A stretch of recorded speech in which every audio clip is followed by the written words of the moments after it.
দরিদ্র ও অসহায় শিক্ষার্থীদের বিনামূল্যে দ্বীনি শিক্ষার ব্যবস্থা করতে রাজধানীর কদমতলীর পশ্চিম মোহাম্মদবাগে একটি মাদ্রাসা প্রতিষ্ঠা করেন প্রবাসী সুলতান আহমেদ। জমি কিনে ৫ তলা ভবন নির্মাণ করে মসজিদে আবু বকর এবং মাদ্রাসায় আবু হুরায়রা চালু করেন তিনি। প্রথমে নিজেই মাদ্রাসাটি পরিচালনা করলেও এরপর দায়িত্ব দেন মাওলানা মোহাম্মদ ইদ্রিসকে। সুলতান আহমেদের দাবি, কৌশলে তাকে সরিয়ে দিয়ে মাদ্রাসাটি দখলে নিয়ে ব্যবসা প্রতিষ্ঠান বানিয়ে ফেলেছেন ফেনী হুজুর নামে পরিচিত মাওলানা মোহাম্মদ ইদ্রিস। ওনাকে দিছি মোতামিম হিসাবে দায়িত্ব দিছি, চাকরি দিছি। এখানে আরেকটা মাদ্রাসায় ৮,০০০ টাকা বেতন চাকরি দিত। এটা আমাদের সুরার মাসোয়ারের ভিতরে রেজুলেশন হয়েছে, রেজুলেশনের ভিতরে ওনাকে দায়িত্ব দেওয়া হয়েছে, ওনাকে বুঝিয়ে দিয়েছি মাদ্রাসার বিতর্গত মোতামিম আর এগুলো সব উনি চালাবে। 5 বছর পরে যাইয়া উনি আমাকে বয়কট করে ফেলাইছে, মানে আমার সাথে কোনো সম্পর্ক নাই, কোনো হিসাব কিতাবও দেয় না, কোনো কথাবার্তা বলে না। অভিযোগের সত্যতা জানতে মাদ্রাসায় গিয়ে পাওয়া যায়নি মাওলানা মোহাম্মদ ইদ্রিসকে। তবে কথা হয় মাদ্রাসার কমিটিতে থাকা মাওলানা সোয়াইবের সাথে। ওনার উদ্দেশ্য অনুযায়ী মাদ্রাসা চলতেছে না, এই দুঃখটা ওনার বারবার। উনি বলতেছে যে আমার কোনো ক্ষমতাই নাই এখানে। আমি করছি মাদ্রাসার নামে অফকো, উনি নিয়ে গেছে ওনার নিজের নামে জায়গা, আমি তো ব্যক্তিগত দেই নাই। 32 ইঞ্চি জেভিকো টিভি এখন মাত্র 15,000 টাকায়, সাথে পাচ্ছেন 3 বছরের প্যানেল ওয়ারেন্টি। মাদ্রাসায় আবু হুরায়রার প্রতিষ্ঠাতা প্রবাসী সুলতান আহমেদের অভিযোগ, তিনি লিখতে ও পড়তে না পারায় কৌশলে তার কাছ থেকে দানপত্রের মাধ্যমে মাদ্রাসাটি লিখে নেন ইদ্রিস হুজুর। এই অভিযোগে আদালতে মামলাও করেছেন তিনি। আমি দান দিনে, আমি এখানে দলিলে আমার সাথে প্রতারণা করছে। আমার এটা কথা ছিল, আমার এটা ওয়াকফ হবে, মাদ্রাসার নামে ওয়াকফ হবে। আপনি স্বাক্ষর করার সময় কি এটা পড়েন নাই, বা আপনাকে কি কেউ পড়ে শোনায়? হ্যাঁ, আমি পড়তে পারি না। পড়তে পারেন না? না। তো আপনি না পড়ে স্বাক্ষর করছি, আপনাকে বিশ্বাস করছি। বা আপনাকে কি কেউ এটা পড়ে শোনায় নাই? না, শুনেছি, আমারে শুনেছে এই সাইডটা, এই প্রসঙ্গটা শোনালে শুনেলে কি আমি এত মাথা নষ্ট, আমার প্রতিষ্ঠান আপনাকে দিয়ে দিব? ওই যে ওইদিকে একটা মাদ্রাসা আছে বড়, এই মাদ্রাসার মোতামিম হইল এটা না। এখন আমাকে দিগলা দিয়েছে, তুমি এই প্রতিষ্ঠান চালাবার কোনো অধিকার নাই।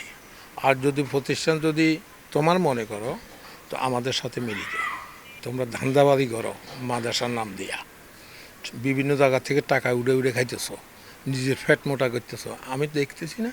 কয়েকদিন পর আবারও মাদ্রাসায় গেলে পাওয়া যায় মুহতারিম অর্থাৎ পরিচালক মাওলানা ইদ্রিসকে। তিনি পাল্টা অভিযোগ করেন, প্রতিষ্ঠাতা সুলতান আহমেদের বাধার কারণেই শিক্ষার্থীর সংখ্যা কমছে। আমাদের সমস্ত 1 পাই 2 পাই সব কিছু IBI সরকারি অডিটর দ্বারা অডিট করা হয়। মাদ্রাসাখানা আমাদের পূর্ব পাশের বাড়ি পর্যন্ত সম্প্রসারিত ছিল। আমার ভাই ওনার জায়গার উপর 1 ইঞ্চি জায়গা রাখবেন না, উনি একটা নয় 3টা ছাদ ভেঙে ফেলছেন। উনি বলছেন আমার জায়গা আমি 1 ইঞ্চি জায়গাও রাখবো না। 2 মাস পর্যন্ত 2টা মেশিন বিকট শব্দে 3টা ছাদ ভাঙ্গা হয়েছে। এটা ছাত্রদের উপর অত্যন্ত খারাপ একটা প্রভাব পড়ছে, যার কারণে কিতাব বিভাগের ছাত্রটা কিছুটা কম আসছে। একে 2টা মামলা করা হলো আমাদের নামে। অনেক অভিভাবক মনে করে আমি যদি এখানে ছাত্র দিই, হঠাৎ যদি বছরের মাঝখানে মাদ্রাসাটা বন্ধ হয়ে যায়। তিনি জানান, দানপত্র দলিল করে প্রতিষ্ঠাতা নিজেই তার নামে মাদ্রাসাটি লিখে দিয়েছেন। এমনকি দীর্ঘদিন একসাথে তবলিগ জামাতের কাজ করেছেন তারা। তবলিগ জামাত 2 গ্রুপে বিভক্ত হওয়ার পর থেকেই মাদ্রাসা নিয়ে দ্বন্দ্ব শুরু হয়।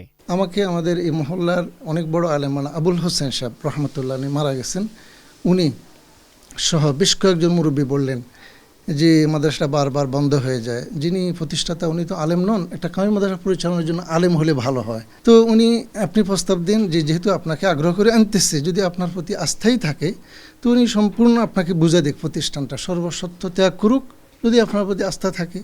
আমি ভাইয়ের কাছে ওই প্রস্তাবটাই পেশ করছিলাম, তো উনি বললেন ঠিক আছে। আমার ভাই নিজে আমাকে মিদ্যাবাড়ি রেস্টুরি অফিসে নিয়ে গেলেন।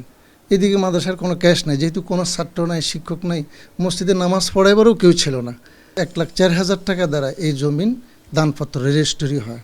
একটা হলো শুরাই নিজাম ওলামায়ে কেরামের পরামর্শে দাওয়াত ও তাবলীগের কাজ সারা বিশ্বে চলছে, আর একটা হলো আমাদের সাদ সাহেবের অনুসারী কিছু ভাইরা, ওনারা আলাদা মেহনত করতেছেন। এখন আমাদের প্রতিষ্ঠাতা সাহেব উনি যেহেতু ওই সাদ সাহেবের ওই গ্রুপে আছেন, আমি আসি ওলামায়ে কেরামের সাথে। মেইন সমস্যা আমি সাদ গ্রুপ করি না, এটাই, অন্য কোনো সমস্যা না। তবে শিক্ষার্থী এবং এলাকাবাসীর প্রত্যাশা, 2 পক্ষের দ্বন্দ্ব নিরসনে সুষ্ঠুভাবে পরিচালিত হবে এলাকার সবচেয়ে পুরনো এই মাদ্রাসা। মাঝে মধ্যে পুলিশ আসে, তারপরে সামনে এসে ঝামেলা করে, এতে আমাদের ক্ষতি হয়। আমরা চাই মাদ্রাসা সুন্দর করে চলুক। এই মাদ্রাসা অনেক পুরানো মাদ্রাসা হিসাবে এখন মাদ্রাসার খুব জরাজীর্ণ অবস্থা। আমি চাই এই মাদ্রাসাটা থাকুক, দুইজনে মিলে এই মাদ্রাসাকে টিকায় রাখুক। Asad Bhuiyan, ATN news, Dhaka.